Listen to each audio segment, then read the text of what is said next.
So the next public comment that's been signed up is James Johnson. James, are you here?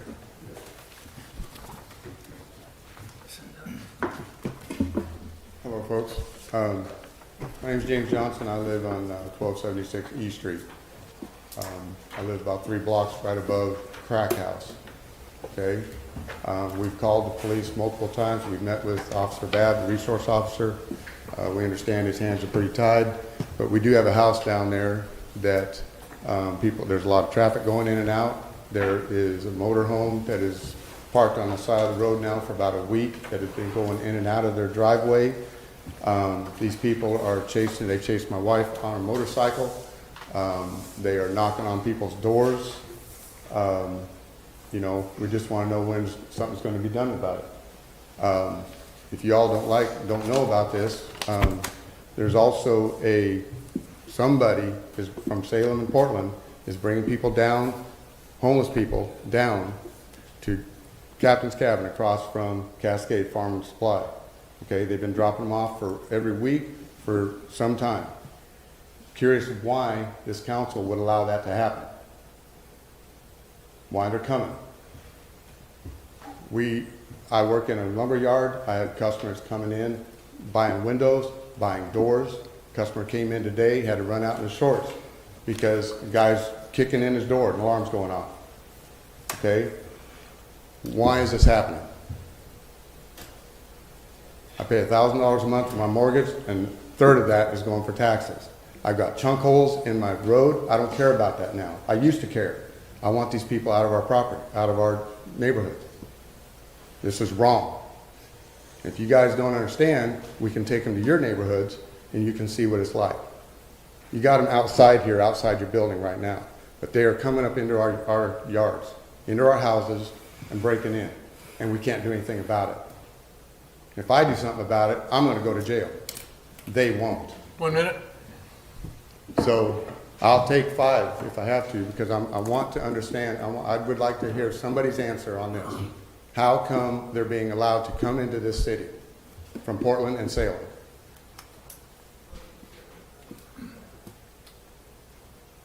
Nobody knows? So I should probably explain that the purpose of public comment is for you to give your thoughts to the council. It's not a question and answer. Well, period. I'm sorry. This is my first time, Mr. Craddock, No so problem. I apologize. But I'm just at a point where, as you can see, I'm shaking, okay? Yeah. Because I'm very upset, all right? Our houses are in jeopardy. Our families are in jeopardy, okay? They decriminalize these drugs. A little 2-year-old boy yesterday knocked on his neighbor's door, all right? His parents were dead in their house, overdose of fentanyl, okay? This happened just the other day. In town? Yes. So, how are we going to keep this from happening? I think the chief and I would both be more than willing to meet with you and answer your questions. That's the thing. See, we come here, we express our concerns, we don't hear anything. Quite frankly, I that's the just first want to time I've heard know of you. I just want to know who's allowing these people to be dropped off here from Salem and Portland. It's Well, a simple first of answer. all, no one's Yes. allowing anything. Second of all, this is the first time we've heard about it. No one from the Captain's Cabin or any other citizen has reported to anyone here. No one's reported it, period. It is common Sir? knowledge. Sir, it's not common knowledge, or I wouldn't be asking about it. And Chief, can you address this? Do you know anything about this? No, I mean, we've looked into, anytime we've learned or heard that somebody's being dropped off, we try to circle back around and figure out who dropped them off. And I guess my question would be, are you referring to the homeless that are being dropped off? Are you referring to drug users, drug dealers? You've kind of thrown several things Right. out at once. And I understand because I'm limited to time. Sure. But basically, and I know you guys' hands are tied. I know you're very limited. Officer Babb, awesome guy. He was very knowledgeable at our neighborhood watch There we meeting. go, sure. The thing is, yes, they are homeless. They are drug users. They are coming down here from Portland, okay? 4 years ago, on the front page of the World, there was guys sitting outside a Coquille store, okay? And a big old paper right then said they were being bussed down here from Portland and Salem. That was 4 years ago on the front page of your newspaper. So it's been out there for a while. Sir, we have Yes. addressed this multiple times, and we've looked into every aspect and every request or any complaint about that being done. We've done it and looked into it, and we can give you a report exactly how it's been looked into. And if you want me to come down and I would rather you- if you want to come down and have an appointment and talk to the chief and our city manager about this, we'd be glad to do so. But we can't resolve everything that you're asking here and give you the answers. But it's not something that we're not ignoring or not dealing with, because we are. Okay, the problem is, Well, it's and right even out here in Officer- front of your building. I understand that, but we're Okay? limited what we. Right now. We're limited what we, It's in front of our house. sir, Mr. Benetti, would you like it in front of your house? it has been. But Okay. sir, the thing is, we're limited what we can and can't do. Officer Babs explained that to you. And we'll be glad to explain it further if you want to set up an appointment, but we can't continue to have this discussion here. So if you want, you've asked us to address it. I'm suggesting that you get a hold of our chief and our police, city manager, and we'll sit down and talk to you about it, you and your wife. Okay? I would like to schedule a meeting and talk with you, because I might have some information for you on the house that you were referring to. I did have Officer Babb look into that, Yes. and we have a little bit of information on We that. do know that somebody was actually paying their water bill and the taxes. Yeah. So and let's have, Also, I saw the motorhome driving down on Front Street, and the state patrol pulled him over. While I was talking to him and told him that my wife had taken a picture of that very motorhome. That's why I spun around and talked to him. They said, we got him, we got warrants. Now he's back up there in my driveway again, or in our neighborhood again. yeah. So I would like to be able to explain some stuff to you, and even in terms of warrants and what's happening right now with folks with warrants and our inability to transport them to the jail and house them.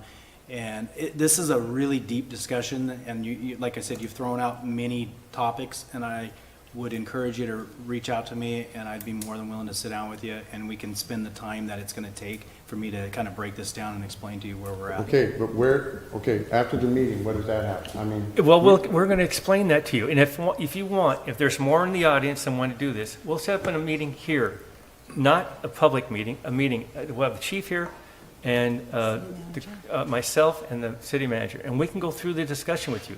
But we can't address everything that's happening right now. There's laws that have happened through the circuit, district, Ninth Circuit. Our city attorney can talk about it. We can go into it. There's a lot here. Can we do some things? Yes. We have done some things. Are we limited what we can do? Yes. And we'll be glad to explain that to you. I'm not wearing a skirt, Mr. Benetti, so don't blow smoke up my skirt. You want I'm to set up a telling you. meeting? You want us to have a meeting, we'll set up a meeting, okay? I don't know what else to tell you. You know, I really don't. We've addressed this in many times, in many ways. In many times, in many ways, you're sitting there saying you address it, but you don't do anything about it. There's only so much we can do. You can do more. Sir? There's I'll be gla- $706 billion in this state right now on reserve. Sir. Okay? You can pull money. No, we can't. Don't tell me you can't pull I money, can't, because sir. there's other projects around Sir, here going on. Look, if you want to have this discussion, we'll have it later. I'm saying it now. Okay, I'm done with this Okay. discussion. You're done? Yes, Okay. I'm done. And I know it's public record, so any properties that you guys own can be on public record, so I know where to send these people. You can definitely do it, and Thank you I've for your had time. problems too, sir. Linda, did you want to get up here and have a make a comment, please? Mr. Benetti, can I just make a comment too? I don't think that any of us are immune to the situation that's being described by Mr. Johnson. I went through months of it myself in my neighborhood, so, you know, there are different levels of homelessness. There are different levels of things that he is discussing, which is drug houses, and I think that your frustration is shared by a number of people, but I'm just wanted to address that issue. Nobody needs to send them all over, I guess is what I'm saying. It's happening in every neighborhood and very frustrating. And one of the reasons that this council set up a homeless work group to try and address things that we could, so that we could address all citizens that are dealing with this, from homeless citizens to neighborhoods and things like that. Is it possible we could do like a small update with the rundown of the laws that are constricting us between the Ninth Circuit and state decriminalization and some House bills that have gone through causing us to not be able to address these problems? I think it's a great idea, Drew. But I also would think that if anyone's interested in sitting down and having a meeting and having this discussion, we can do this, not at this council meeting, but we can do it and have everyone here, and we'll have the group that's necessary to explain all this, on top of guests getting an update. We can give you an update of what we're dealing with. Our hands are tied. Officer Babb told you that. But there's some things we can and some things we can't do. And we'll be glad to go through that with you. And anyone that would like to attend, I welcome them to do that. And I'll personally be there. We'll set up a time. We'll have the chief there and the city manager. Okay? Let me ask you just Sir? One more question. Okay, just one more, okay? If they're shipping them down here, and we've got money to set aside, can we give them $100, put them on a bus ticket, and ship them back out? Well, then we're just perpetuating a problem that we don't want to exist in our community. So I wouldn't be in favor of that. But we do have other business to attend to tonight as well. So, and other people that would like to speak on Linda? public comments. And I'm going to limit you to 3 minutes, okay? Thank you. I won't even take that long. I'm Linda Johnson. Obviously, I live in Eastside. I attended the Coos County meeting this morning. I will say this is much more well-attended. I'm not really sure why. It's hard to get citizens fired up until it's affecting them directly, which is very disappointing. I understand your hands are tied. I understand mostly why. But if we have the backbone of the city council, there's things, I don't even know where to start. But all the wonderful things that we're talking about doing, if we don't take care of this, it won't matter. I'm done. I understand. Anyone else like to make a comment on this issue or something else? Yes, Rob?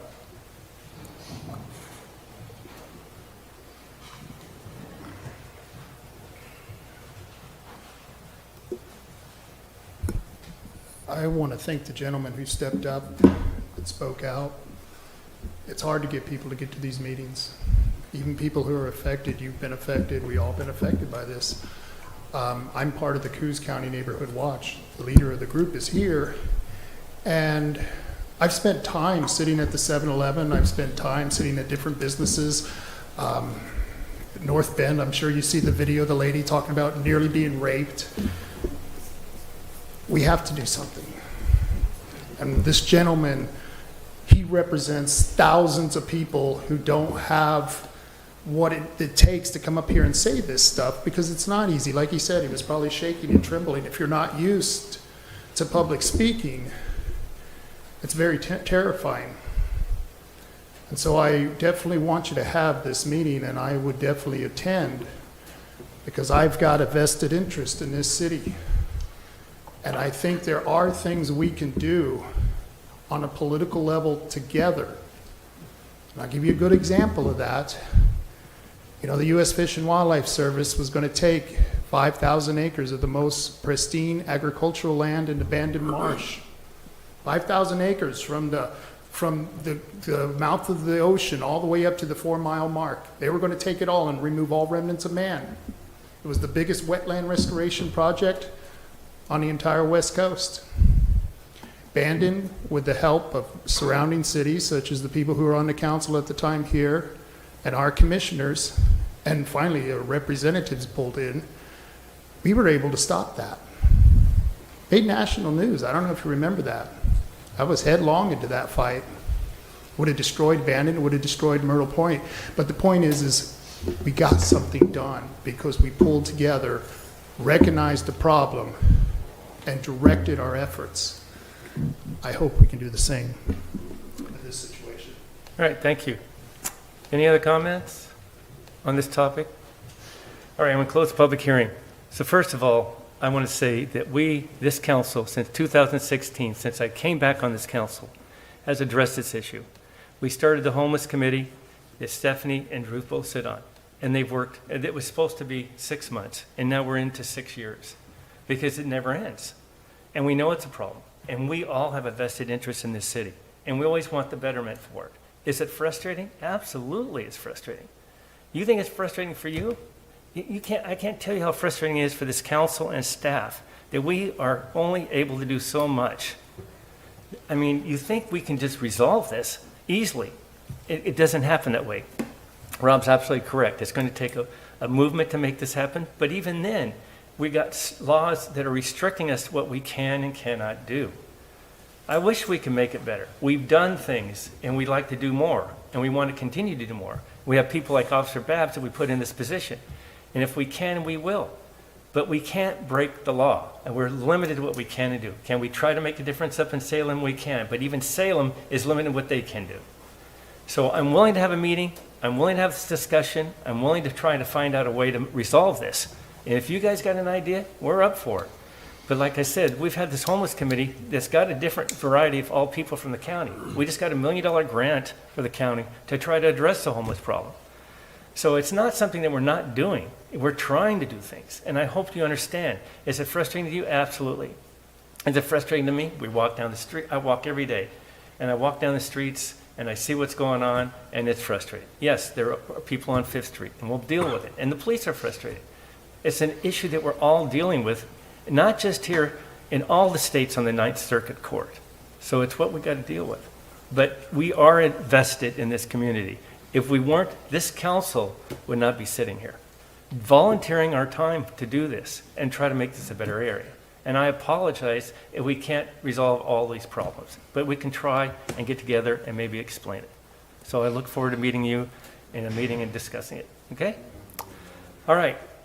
The